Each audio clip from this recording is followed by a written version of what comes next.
दिल की इस महफिल में आप सभी दिलदारों का स्वागत। आइए एक और किस्सा सुनते हैं दिल से, कुछ और लम्हों को जीते हैं दिल से। ये ग्रहण केवल सूर्य पर नहीं था, इससे केवल सूर्य की रोशनी और सूर्य का ताप ही नहीं छिपा था।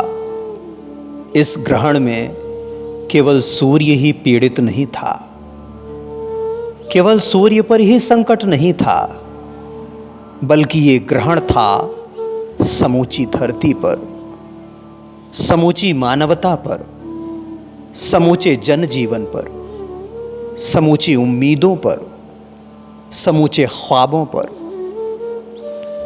यह केवल कुछ क्षणों के लिए, कुछ घंटों के लिए सूर्य के गायब हो जाने की कहानी नहीं थी, बल्कि समूचे इंसानियत के चेहरे से मुस्कान के गायब होने और खुशियों के अगवा हो जाने की दास्तान थी, जिसकी शिकायत किसी भी थाने में दर्ज नहीं हुई, किसी भी अदालत में जिसका मुकदमा नहीं चला। यह ग्रहण केवल 21 जून 2020 को दोपहर में नहीं लगा था, बल्कि लग गया था 2020 की जनवरी से, जब कोरोना वायरस की डरावनी खबरें हमारे बीच आने लगी थीं। ये ग्रहण तब और काला हो गया था जब 25 मार्च से देश ने लॉकडाउन झेला। ये ग्रहण और भी खतरनाक हो गया था जब लोग घरों में बैठकर ईश्वर से प्रार्थना कर रहे थे कि हमें बचाओ। ये तब बहुत भयानक था जब सरकार हमसे कह रही थी कि हम थाली ताली बजाकर वायरस को अपनी सरहद से बाहर खदेड़ें। ये ग्रहण हमें तब सबसे ज्यादा ग्रस रहा था जब एक राज्य की सरकारें दूसरे राज्य के कामगारों को अपने अपने राज्य से खदेड़ रही थीं और वे सिर पर पांव रखकर अपने अपने घर के लिए भाग रहे थे। सड़कों पर, रेल की पटरियों पर अपनी जान गंवा रहे थे। ये ग्रहण तब और भी जानलेवा था जब मजदूर शहर से कुछ वायरस लेकर अपने गांव लौटे थे और पूरा घर, पूरा गांव ही खौफ के साए में जी रहा था। ये ग्रहण तब से सभी राशियों को तंग कर रहा है, सभी राशियों के जातकों को लील रहा है, सभी कामगारों के जीवन अस्तित्व को समाप्त कर रहा है।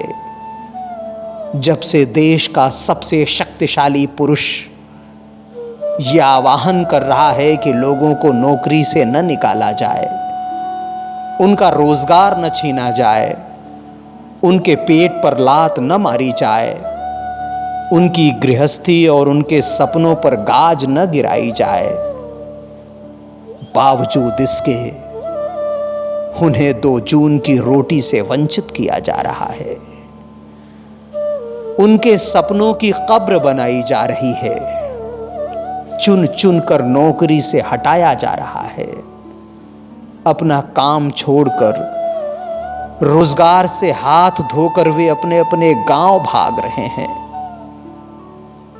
ये ग्रहण उस समय सबके जीवन बोध को खत्म कर रहा था जब न तो पड़ोसी को उधार दे रहे थे और न पेट भरने के लिए बैंक कर्ज देने को तैयार थे।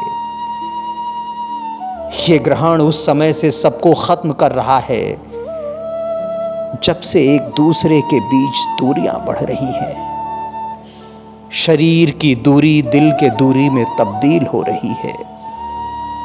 लोग एक दूसरे को देखकर डर रहे हैं और चाह रहे हैं कि किसी तरह भी किसी से कोई संपर्क न हो। ये ग्रहण तब से सबको खाए जा रहा है जब से वैज्ञानिक खुद को मरा हुआ और पराजित महसूस कर रहे हैं, जब से डॉक्टर अपने आप को डरा डरा और हारा हुआ मान रहे हैं।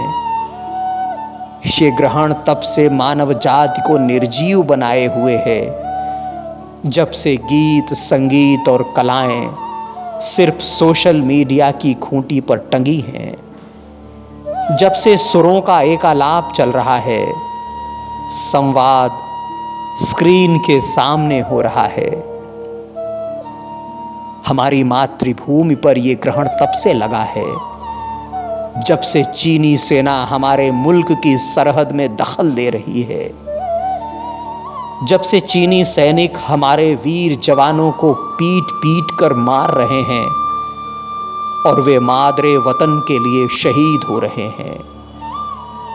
ये ग्रहण तब से हमारे दिलो दिमाग को सबसे ज्यादा अपने आगोश में लिए हुए है जब से एक पिता अपने पुत्र को गंवाने के बाद चीख चीख कर रो रहा है। ये ग्रहण तब और शर्मिंदा करता है जब नेपाल जैसा मुट्ठी भर देश हमारे सैनिकों को मार गिराता है, जब पाकिस्तान जैसा कंगाल पड़ोसी हमारी मदद के लिए हाथ बढ़ाने की बात करता है, जब हमारे मुखिया दिन की बातें तो बड़ी बड़ी करते हैं लेकिन रातों की उम्र बढ़ाते जाते हैं। ये ग्रहण हमें सबसे बड़ा तब लगता है जब हम 134 करोड़ देशवासी खुद को असहाय पाते हैं। इस ग्रहण को मोक्ष कब मिलेगा? दिल के इस किस्से का हिस्सेदार बनने के लिए आप सभी का शुक्रिया, मेहरबानी, नवाजिश। फिर एक विनती, फिर एक गुजारिश। अगर आप चाहते हैं कि हिंदी का लालित्य बचा रहे, इसकी खूबसूरती कायम रहे, तो सब्सक्राइब करें दिल से। मैं आता रहूंगा दिल तक।